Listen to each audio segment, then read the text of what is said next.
சிச்சு, குக்கு, jug 3 பேரும் ரொம்பவும் நெருங்கிய நண்பர்கள். எங்க போனாலும் 3 பேரும் ஒன்னாவே போய் ஒன்னாவே வருவாங்க. இன்னைக்கு இவங்க 3 பேரும் ரொம்ப சந்தோஷமா இருந்தாங்க. அதுக்கு காரணம் அவங்களுக்கு கோடை விடுமுறை ஆரம்பமாச்சு.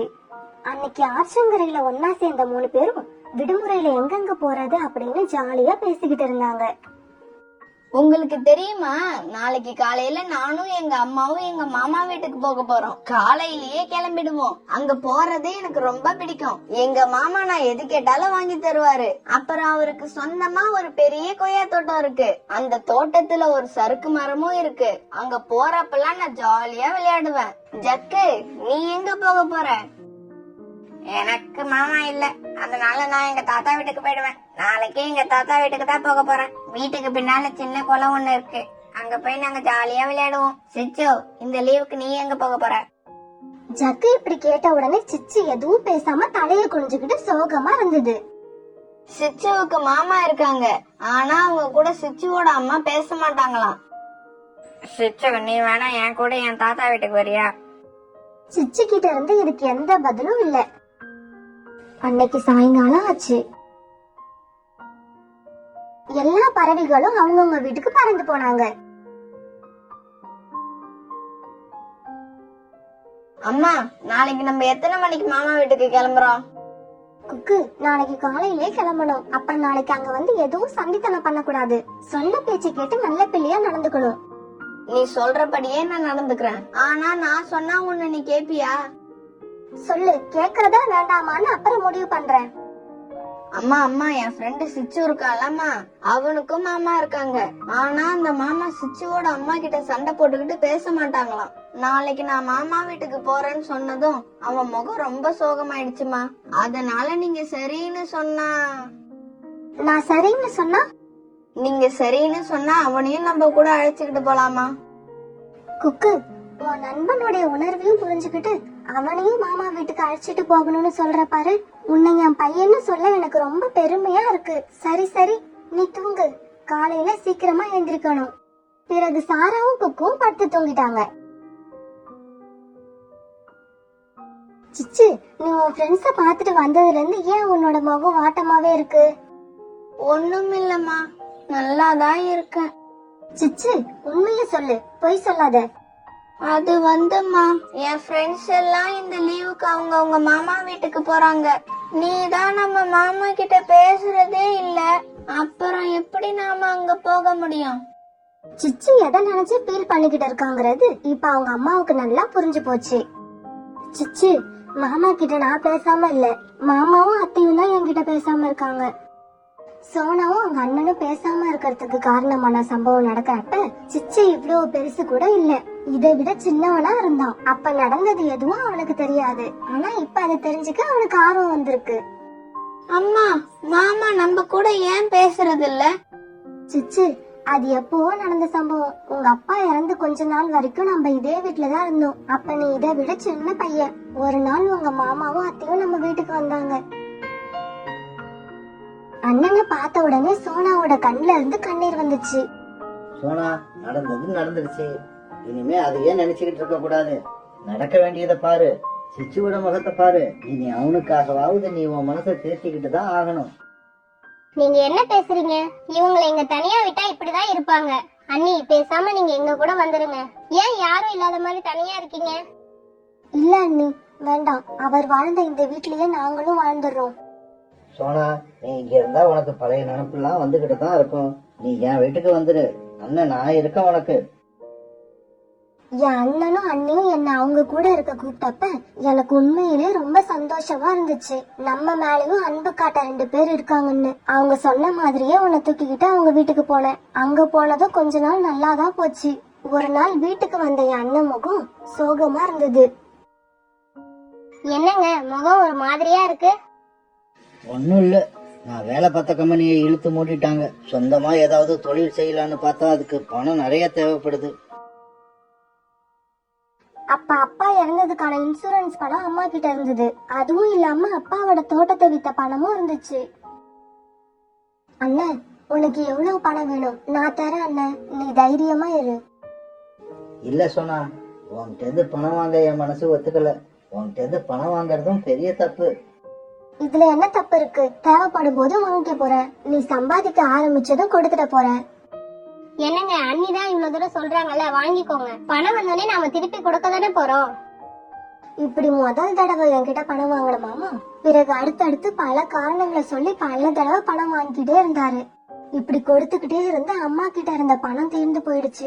இதுக்கு மேல என்கிட்ட பணம் இல்லைன்னு தெரிஞ்சுக்கிட்ட அவங்களோட நடவடிக்கை எல்லாம் கொஞ்சம் கொஞ்சமா மாற ஆரம்பிச்சது. அண்ணி என்ன அடிக்கடி தண்டுச்சோறுன்னு திட்ட ஆரம்பிச்சாங்க. எனக்காக பேசணும்னு நினைச்ச அண்ணனும் அண்ணி பக்கமே பேச ஆரம்பிச்சாரு. சோனா, நீ எதுக்கு இவகிட்ட தேவையில்லாம சண்டை போட்டுக்கிட்டே இருக்க? இங்க பார், உங்க அண்ணியை அட்ஜஸ்ட் பண்ணிக்கிட்டு இந்த வீட்டுல இருக்க முடிஞ்சா இரு, இல்ல உன் வழிய நீயே பாத்துக்கிட்டு எங்க போகணுமோ அங்க போய்கிட்டே இரு. அண்ணே, திடீர்னு இப்படி சொன்னா நான் எங்க போவேன்? உன்கிட்ட கொடுத்த பணத்துல பாதியாவது கொடு. நான் என் வீட்டுக்கே சிச்சுவை அழைச்சுக்கிட்டு போயிடுறேன். பாத்தீங்களா எப்படி பேசுறாங்கன்னு? ஆதரவு இல்லாம இருந்தவங்களை அழைச்சிட்டு வந்து ஆதரவு கொடுத்தோம். கணக்கு பார்க்காம உட்கார வச்சு சோறு போட்டோம். ஆனா அவங்க காசை மட்டும் கரெக்டா கணக்கு பண்ணி கேக்குறாங்க. பாத்தீங்களா? இதுக்குதான் இந்த காலத்துல யாருக்கும் நல்லதே நினைக்க கூடாது.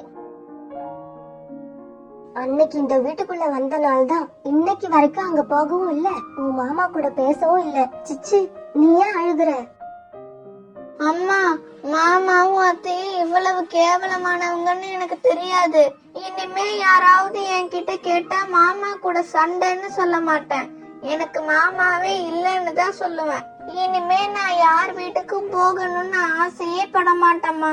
நீ போதுமா எனக்கு? நான் உன் கூடவே இருப்பேம்மா.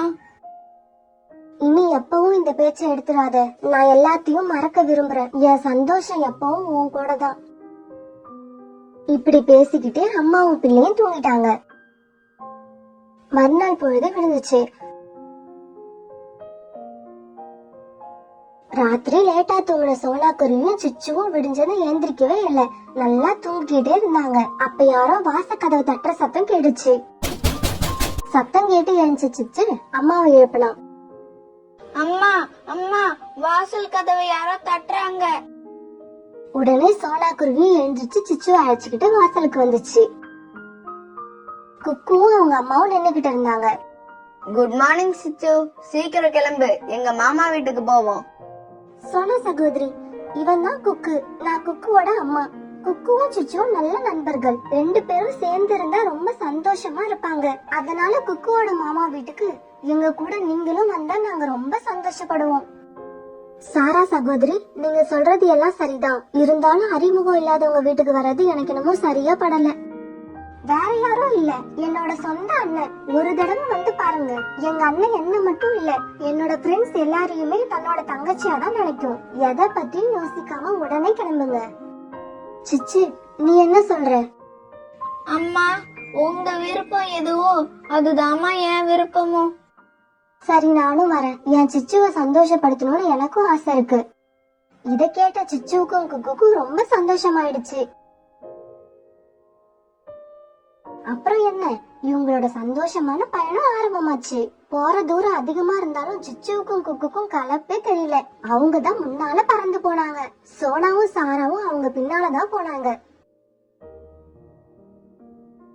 அப்புறம் வழியில ஒரு நதியோரத்துல கொஞ்ச நேரம் உட்காந்து தண்ணி குடிச்சிட்டு ரெஸ்ட் எடுத்தாங்க. அம்மா, நான் இப்ப எவ்வளவு தெரியுமா சந்தோஷமா இருக்கேன்? அத சொல்லவே முடியாதுமா. அந்த அளவுக்கு சந்தோஷமா இருக்கேன். அம்மா, எனக்கும் ரொம்ப சந்தோஷமா இருக்கு. குழந்தைங்களோட சின்ன சின்ன சந்தோஷங்களை நிறைவேற்றி அப்ப அவங்க சந்தோஷப்படுறத பார்த்து அதுல சந்தோஷப்படுறதா ஒரு அம்மாவுக்கு அழகுன்னு நினைக்கிறேன். நீங்க என்ன சொல்றீங்க? நீங்க சொல்றத நானும் அப்படியே ஒத்துக்கிறேன். பிறகு மறுபடியும் பறக்க ஆரம்பிச்ச அவங்க குக்குவோட மாமா இருக்க காட்டுக்கு வந்து சேர்ந்தாங்க. அப்புறம் சீக்கிரமாவே அவங்க வீடு வந்துடுச்சு. சோனாவோட அண்ணனும் அண்ணியும் இவங்களை எதிர்பார்த்து காத்திருந்து இவங்க போய் சேர்ந்த உடனே ரொம்ப சந்தோஷப்பட்டாங்க. போய் சேர்ந்த உடனே குளிர்ந்த நீரும் உடனே சாப்பாடும் பரிமாறினாங்க. அண்ணன், நான் என் ஃப்ரெண்டு சோனா குருவியையும் உங்ககிட்ட கேட்காமலேயே அழைச்சுக்கிட்டு வந்துட்டேன். சாரி அண்ணன்.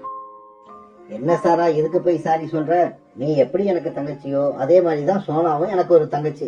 சோனாவை அழைச்சிட்டு வந்ததுல எனக்கு ரொம்ப சந்தோஷம்தான். சோனா சகோதரி, தெரியாதவங்க வீடுன்னு வெக்கப்படாம நல்லா சாப்பிடுங்க. நாங்க சாராவுக்கு மட்டும் இல்ல, உங்களுக்கும் அண்ணன் அண்ணிதான். மாமா, நம்ம கொய்யா தோப்புல சறுக்கு மரம் இருந்ததே, அது அப்படியே தானே இருக்கு. குக்கு, அது அங்கேயே தான் இருக்கு. முதல்ல நீயும் உன் ஃப்ரெண்டும் நல்லா சாப்பிடுங்க, அதுக்கப்புறமா தோட்டத்துக்கு போகலாம். பிறகு சாப்பிட்டுட்டு குக்கு மாமாவோட மாந்தோப்புக்கு போனாங்க.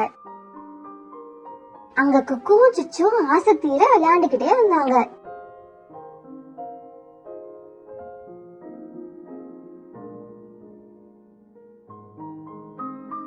சாரா, உங்க அண்ணன் வீட்டுக்கு வந்தது எனக்கு கொஞ்சம் கூட அறிமுகம் இல்லாதவங்க வீட்டுக்கு வந்த மாதிரியே இல்ல. என் சொந்த அண்ணன் வீட்டுக்கு வந்த மாதிரியே இருக்கு.